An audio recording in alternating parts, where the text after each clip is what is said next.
और चलिए अब बात आज की टॉप स्टोरीज की करते हैं। और सबसे पहले बात आज की होने वाली महत्वपूर्ण सुनवाई की। ज्ञानवापी, मथुरा, श्री कृष्ण जन्मभूमि, संभल, बदायूं से लेकर अजमेर तक मंदिर मस्जिद का विवाद किसी से छिपा नहीं। और मंदिर मस्जिद को लेकर उठने वाले हर विवाद में एक नाम जो सामने आता है वो आता है प्लेसेस ऑफ वर्शिप एक्ट 1991 का। यह एक्ट कहता है कि देश में मौजूद सभी धार्मिक स्थलों की स्थिति वही की वही रहेगी जो 15 अगस्त 1947 को थी। और इस कानून को लेकर लगातार विवाद बना हुआ है। इस पर आज की सबसे बड़ी खबर यह सामने आ रही है कि प्लेसेस ऑफ वर्शिप एक्ट पर आज सुप्रीम कोर्ट में अहम सुनवाई है। इस एक्ट की वैधानिकता को चुनौती दी गई है। आपको बता दें कि वर्शिप एक्ट पर 6 याचिकाएं दाखिल की गई हैं जिस पर सुनवाई होगी। कुछ याचिकाओं में इस कानून को रद्द किए जाने की मांग की गई है। सवाल यह है कि कोर्ट का रुख क्या होगा। इससे कई सारे देश के कोर्ट में जो मामले चल रहे हैं या तो उन पर विराम लग जाएगा या हो सकता है कि उस पर सुनवाई और तेज हो जाए। बहुत इंटरेस्टिंग है क्योंकि जिस तरह से हिंदू पक्ष अपने मंदिरों को लेकर दावा करता है उन दावों की काट मुस्लिम पक्ष के पास ये प्लेसेस ऑफ वर्शिप एक्ट है। और इसको लेकर लगातार हिंदू पक्ष ने सवाल खड़े किए हैं। मामला जो है वो सुप्रीम कोर्ट में है और इस पर आज की सुनवाई बहुत अहम। जो टिप्पणियां होंगी, जो ऑब्जर्वेशन होगा कोर्ट का, वो बहुत कुछ निर्भर करेगा देश में आने वाली स्थितियों पर। इधर प्लेसेस ऑफ वर्शिप एक्ट की वैधानिकता को चुनौती देने वाली इस याचिकाओं पर सुप्रीम कोर्ट में दोपहर 3:30 बजे सुनवाई होनी।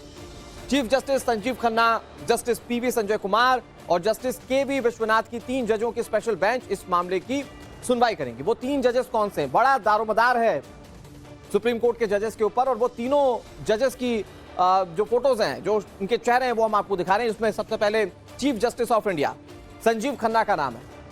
ये 3 जजों की जो बेंच है उसमें दूसरा नाम पीवी संजय कुमार का है। जस्टिस पीवी संजय कुमार इस मामले की सुनवाई करेंगे। और तीसरा नाम जस्टिस केवी विश्वनाथन का है। हिंदू पक्ष ये 1991 का एक्ट क्यों खत्म किया जाए इस पर अपनी दलीलों को पेश करेगा।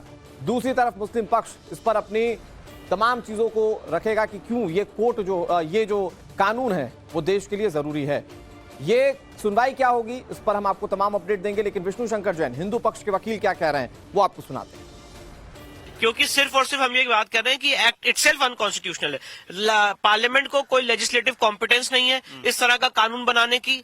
पहली बात, लेजिस्लेटिव कॉम्पिटेंस के आधार पर हमने इसको चैलेंज किया है। दूसरी बात, ये फंडामेंटल राइट्स आर्टिकल 14, 15, 19, 21, 25, 27 इन सारे प्रोविजंस का वायलेशन करता है। और आप इस देश की मेजोरिटी कम्युनिटी को अपना जो हिस्टोरिकल इनजस्टिस हुई है उसको करेक्ट करने के लिए और जो अपने मंदिर की स्थापना है उसको रोकने के लिए आप इस तरह का कानून नहीं बना सकते कि आप कोर्ट भी नहीं जा सकते, क्योंकि हमें एक लंबा न्यायालयीन संघर्ष करना पड़ेगा। जमीयत उलेमाए हिंद से लेकर वर्शिप एक्ट का बचाव करने वालों की मांग है कि इस एक्ट को पूरी तरह से लागू किया जाए। आखिर जमीयत इस कानून को 100% लागू करने की वकालत क्यों कर रहा है? सुप्रीम कोर्ट में सुनवाई को देश के धार्मिक विवादों के समाधान के लिए अहम क्यों माना जा रहा है? इसे समझने के लिए ये भी जान लेते हैं कि देश में ऐसी कितनी मस्जिदें हैं जिन्हें लेकर इस वक्त विवाद चल रहा है। मैं आपको बताता हूं कि कौन कौन सी ऐसी मस्जिदें हैं जिसको लेकर हिंदू पक्ष अपना दावा पेश कर रहा है। इसमें सबसे पहले बात मथुरा की कर लेते हैं। श्री कृष्ण जन्मभूमि, हिंदू पक्ष जानता है कि इसका क्या महत्व है प्रभु श्री कृष्ण को लेकर। और मस्जिद पर विवाद है, शाही ईदगाह मस्जिद, और कहा जाता है हिंदू पक्ष की ओर से कि ये श्री कृष्ण जन्म स्थान है। इसके अलावा काशी पर भी विवाद है। ज्ञानवापी मस्जिद ज्ञानवापी मस्जिद है, ये मुस्लिम पक्ष कहता है। हिंदू पक्ष क्या कहता है? वो कहता है कि ये तो आदि विश्वेश्वर का मंदिर है। और यही लड़ाई जो है वो लगातार कोर्ट में चल भी रही थी। लेकिन प्लेसेस ऑफ वर्शिप एक्ट पर अगर डिसाइसिव कुछ फैसला आता है सुप्रीम कोर्ट का तो ये धार्मिक स्थल प्रभावित होंगे या यथास्थिति वैसे के वैसे रह जाएंगे। इसके बाद अगला विवाद है संभल को लेकर। इसको लेकर हाल फिलहाल की आपने तस्वीरें देखी, इस पर विवाद भी काफी हुआ, हिंसक झड़प हुई। यहां पर मस्जिद जो है वो शाही जामा मस्जिद कही जाती है। हिंदू पक्ष दावा कर रहा है कि यह हरिहर मंदिर है और हिंदू पक्ष कहता है कि हमारे पास तो इसके कुछ डॉक्यूमेंट्स मौजूद हैं जो चीख कर सबूत पेश करते हैं कि वहां हरिहर मंदिर है। इसके अलावा मध्य प्रदेश का धार, यहां कमल मौला मस्जिद का दावा किया जाता है। विवाद इस पर यह है कि हिंदू पक्ष कह रहा है कि यह तो सरस्वती मंदिर है और पुराणों में इसका जिक्र है। तो हिंदू पक्ष कहता है कि हम इस मंदिर को लेकर रहेंगे क्योंकि यहां मां सरस्वती की पूजा की जाती है।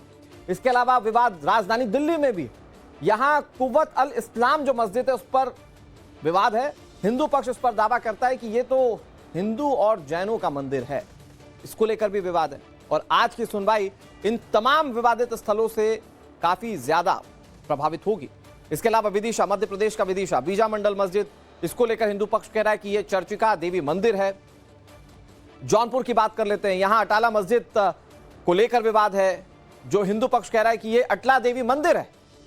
मालदा की बात कर लेते हैं, मालदा में अदीना मस्जिद को लेकर विवाद है और यहां हिंदू पक्ष कह रहा है कि यह आदिनाथ मंदिर है ये तो। इसके अलावा पाटन की बात कर लेते हैं, यहां पर भी जामी मस्जिद को हिंदू पक्ष रुद्र महालय मंदिर बता रहा है। जामा मस्जिद जो अहमदाबाद में है, वहां हिंदू पक्ष का दावा है कि यह भद्रकाली मंदिर है। ये बहुत सारे विवादित स्थल है जिसको लेकर अब हिंदू पक्ष के अपने दावे हैं, मुस्लिम पक्ष अपने तरीके से बातों को कहता है, लेकिन इन धार्मिक स्थलों को बचाने के लिए 1991 का जो वर्शिप एक्ट है, इसे मुस्लिम पक्ष सबसे ज्यादा प्रभावी बताता है और इसे ही चैलेंज किया गया है हिंदू पक्ष की ओर से। पहली बात तो हमारा ये कहना है, ये कानून जो है इसका नाम है प्लेस ऑफ वर्शिप एक्ट। ये प्लेस ऑफ प्रेयर एक्ट नहीं है। मंदिर को प्लेस ऑफ वर्शिप कहते हैं और मस्जिद को प्लेस ऑफ प्रेयर कहते हैं। दूसरा, ये कानून कैरेक्टर की बात करता है, आइडेंटिटी की नहीं। ये प्लेस ऑफ वर्शिप एक्ट ये कहता है कि जो कैरेक्टर होगा वो नहीं बदलेगा। हम भी यही कह रहे हैं कि कैरेक्टर नहीं बदलना चाहिए, जो कैरेक्टर है कंटिन्यू रहना चाहिए, लेकिन कैरेक्टर देखने से पता नहीं चलता। हमारा यही कहना है कि जितने भी विवादित स्थान हैं, जिनको विदेशी आक्रांताओं ने तोड़ा है, उसका सर्वे होना चाहिए जिससे उनका कैरेक्टर पता चले। ये मामला हिंदू मुस्लिम का नहीं है, ये मामला भारत की संप्रभुता और विदेशी आक्रांताओं के बीच में है। विदेशी आक्रांता चले गए, फिर उनका नामो निशान यहाँ नहीं होना चाहिए। जो स्थानों, जिन स्थानों का वर्णन हमारे वेदों में है, हमारे पुराणों में है, हमारे भगवत गीता में है, रामायण में है, उपनिषद में है, उन स्थानों को रिस्टोर करने का अधिकार मिलना चाहिए और उसके लिए जरूरी है पहले सर्वे हो। देखिए, आप इंपॉर्टेंट बात समझिए। आज भोजशाला में एसआई ने क्या रिपोर्ट दी है कि वहां पे मंदिर परिसर है। ज्ञानव्यापी में एसआई ने क्या रिपोर्ट दी है कि ये मंदिर परिसर है। उसी तरह से अभी कृष्ण जन्मभूमि का जो सर्वे है वो रुका हुआ है ऑनरेबल सुप्रीम कोर्ट के आदेश द्वारा। संभल में भी सर्वे हुआ है और बाकी जगहों पे मुकदमे चल रहे हैं। तो जो बीजा मंडल या जितने ऐसी जगह है जो हमारे मंदिर परिसर थे, उसको जबरन कब्जा करके एक मस्जिद का रूप देने की कोशिश की जा रही है। इस देश के सेकुलर फैब्रिक को डिस्ट्रॉय करने की कोशिश की जा रही है। लोगों के राइट टू रिलीजन को डिस्ट्रॉय करने की कोशिश की जा रही है और इन सब डिस्ट्रक्शन के बीच में सहारा लिया जा रहा है इस काले कानून का, प्लेसेस ऑफ वर्शिप एक्ट 1991 का। तो जो प्लेसेस ऑफ वर्शिप एक्ट की संवैधानिकता को चुनौती देने वाली याचिकाएं, उसमें कुछ बातें बहुत अहम है जो आपको समझना बहुत जरूरी है। याचिकाओं में प्लेसेस ऑफ वर्शिप एक्ट 1991 की धारा 2, 3 और 4 की संवैधानिकता को चुनौती दी गई है। याचिका में कहा गया है कि एक्ट की ये धाराएं धर्मनिरपेक्षता और कानून के शासन के सिद्धांतों का उल्लंघन करती हैं। याचिका में कहा गया कि अधिनियम की धारा 2, 3, 4 ने कोर्ट जाने का अधिकार लोगों से छीन लिया है और इसे ही चुनौती देते हुए कोर्ट के सामने हिंदू पक्ष अपनी तमाम बातों को रखेगा। वो पक्ष जो कहता है कि ये 1991 का वर्शिप एक्ट पूरी तरह से असंवैधानिक है, वो इसको लेकर अपनी तमाम बातों को रख रहा है। आधार क्या है, मैं आपको एक बार फिर से जरा समझाने की कोशिश करता हूं। प्लेसेस ऑफ वर्शिप एक्ट धारा 3 क्या कहती है? पूजा स्थलों के ट्रांसफॉर्मेशन पर रोक लगाती है। धारा 3 कहती है कि जो 1947 तक जो मस्जिद थी या जो मंदिर था वो यथास्थिति रहेगा, कोई धार्मिक ट्रांसफॉर्मेशन उसमें नहीं होगा। धारा 4 क्या कहती है? पूजा स्थल के धार्मिक चरित्र के ट्रांसफॉर्मेशन पर रोक है। मतलब अगर कोई मंदिर है तो उसे मस्जिद में कन्वर्ट नहीं किया जा सकता, मस्जिद को मंदिर में कन्वर्ट नहीं किया जा सकता, ये धारा 4 कहती थी। इसमें एक और बहुत इंपॉर्टेंट क्लॉज है जिस पर हिंदू पक्ष दावा पेश करता है या आपत्ति दर्ज कराता है, वो ये कि केस करने या कानूनी कार्यवाही शुरू करने पर रोक है। कि प्लेसेस ऑफ वर्शिप एक्ट की धारा 4 ये इजाजत देता है कि इस पर कोई क्लेम ही नहीं कर सकता, इस पर कोई केस कर ही नहीं सकता है। और इसी बात से लोगों की आपत्ति है, जो आप विष्णु शंकर जैन को सुन रहे थे, कि देश में अगर संवैधानिक राज है, अगर कानून का राज है, तो वहां पर किसी को कोर्ट जाने से कैसे रोका जा सकता है। और इन्हीं सारे आधारों को कोर्ट के सामने रखा जा रहा है। कोर्ट आज सुनवाई करेगा, दोपहर 3:30 बजे सुनवाई है और कोर्ट का फैसला क्या होता है, बहुत इंपॉर्टेंट है ये सुनवाई।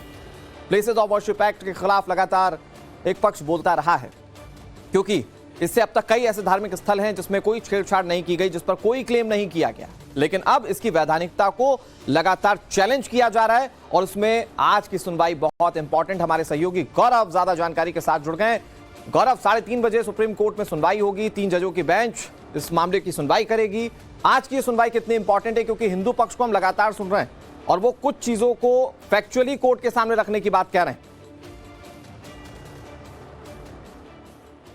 बिल्कुल, देखिए, सुनवाई बहुत महत्वपूर्ण है। अगर आज इसकी सुनवाई में सुप्रीम कोर्ट ये तय करता है कि सर्वे नहीं किए जाने चाहिए तो जितने मामले दाखिल हैं वो इन्फ्रक्चुअस हो जाएंगे, यानी कि सुनवाई योग्य नहीं रह जाएंगे। और अगर सुप्रीम कोर्ट ये मानता है कि सर्वे करने से रिलीजियस कैरेक्टर चेंज नहीं होता और ये कानून नहीं रोकता है तो सर्वे भी चलते रहेंगे, या फिर इस पूरी सुनवाई को 7 जजेज बेंच को भी भेजा जा सकता है, क्योंकि इससे पहले राम मंदिर मामले में 5 जजेज बेंच ने इस मामले की सुनवाई की थी और कुछ पहलुओं के बारे में टिप्पणी की थी। इस मामले में लीड पिटिशनर अश्विनी उपाध्याय हमारे साथ हैं, जिनके नाम से यह याचिका सबसे पहले डाली गई। अश्विनी जी, हम देख रहे हैं कि एक याचिकाओं की बाढ़ सी आ गई है। वामपंथी इतिहासकारों और नौकरशाहों ने याचिकाएं लगा कर यह कह दिया है कि अगर ये कानून नहीं बचा तो देश की हार्मनी बिगड़ जाएगी, देश का भाईचारा बिगड़ जाएगा। इस पर आप क्या कहेंगे?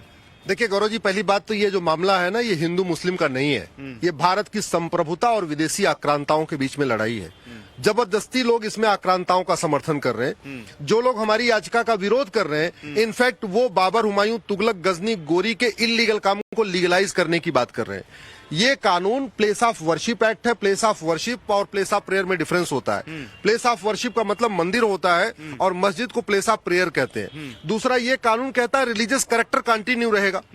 रिलीजियस कैरेक्टर क्या है ये जानने के लिए सर्वे करना पड़ेगा। गुंबद देख के नहीं पता चलेगा कि इसका कैरेक्टर क्या है। मैं उदाहरण देता हूं, मैं इस समय सुप्रीम कोर्ट में खड़ा हूं, काले कोर्ट में खड़ा हूं तो मैं वकील दिखाई पड़ रहा हूं। मैं हॉस्पिटल में जाऊं, सफेद कोट पहन लूं तो मैं डॉक्टर जैसा दिखूंगा। मैं पुलिस लाइन में चला जाऊं और खाकी वर्दी पहन लूंगा तो मैं इंस्पेक्टर या कप्तान जैसा दिखूंगा। मैं तिलक लगा लूं तो हिंदू दिखूंगा, टोपी पहन लूं तो मैं मुस्लिम दिखूंगा, साफा पहन लूं तो मैं सिख दिखूंगा और क्रॉस पहन लूं तो क्रिश्चियन दिखूंगा। लेकिन मेरा कैरेक्टर क्या है ये जानने के लिए आपको सर्वे करना पड़ेगा। मुझे देख के आप नहीं बता सकते मैं क्या हूं, कौन हूं। कैरेक्टर जानना है। ये कानून भी कैरेक्टर की बात करता है। कैरेक्टर पता चलेगा सर्वे से। एएसआई सर्वे करे, इस पे जीपीएस टेक्नोलॉजी का यूज हो, राडार टेक्नोलॉजी का यूज हो, इसके अलावा और भी कार्बन डेटिंग टेक्नोलॉजी, आज बहुत सारी टेक्नोलॉजी आ चुकी है, उसके जांच करके ही पता चलेगा। दूसरा, आप जरा सोचिए, अगर आप डेमोक्रेटिक कंट्री में, भारत में कोर्ट का दरवाजा बंद करेंगे तो यहां लोकतंत्र खत्म हो जाएगा, भीड़तंत्र हावी हो जाएगा। आप कोर्ट का दरवाजा बंद करेंगे तो जिन स्थानों का वर्णन वेद में है, पुराण में है, उपनिषद में है, गीता में है, रामायण में है, उसके लिए लोग जाएंगे कहां? ये कानून मीडिएशन की इजाजत नहीं देता कि भैया आपस में कुछ समझौता कर लो। समझौता भी इसने बंद कर दिया। वक्फ बोर्ड, वक्फ ट्रिब्यूनल जैसा ऐसा कोई ट्रिब्यूनल भी इसने नहीं बनाया है। ये कानून कह रहा है कि नहीं, जो जहां है वहीं रहेगा। एक बात याद रखिएगा, भारत स्वतंत्र है, भारत संप्रभु है और सांसदों को इस बात का अधिकार नहीं है कि वो बाबर, हुमायूं, तुगलक, गजनी, गोरी के इलीगल काम को लीगलाइज करने के लिए कानून बनाए। ये कानून जो बनाया गया है ये आक्रांताओं के समर्थन में है, भारतीयों के समर्थन में नहीं है। ये हिंदू, जैन, बौद्ध, सिख की राइट टू आइडेंटिटी का मामला है, राइट टू रिलीजन का मामला। एक सवाल मैं पूछूंगा। अभी मैं उन नौकरशाहों की आईए पढ़ रहा था, उसमें लिखा था कि इतिहास में जो एक धर्म के द्वारा दूसरे धर्म को लेकर गलतियां की गई उसका खामियाजा भविष्य की पीढ़ियां न भुगते, इसलिए कानून बरकरार रखो। नहीं, पहली बात तो इतिहासकारों को धर्म और रिलीजन के बीच में अंतर ही पता नहीं, धर्म और मजहब का अंतर नहीं पता है।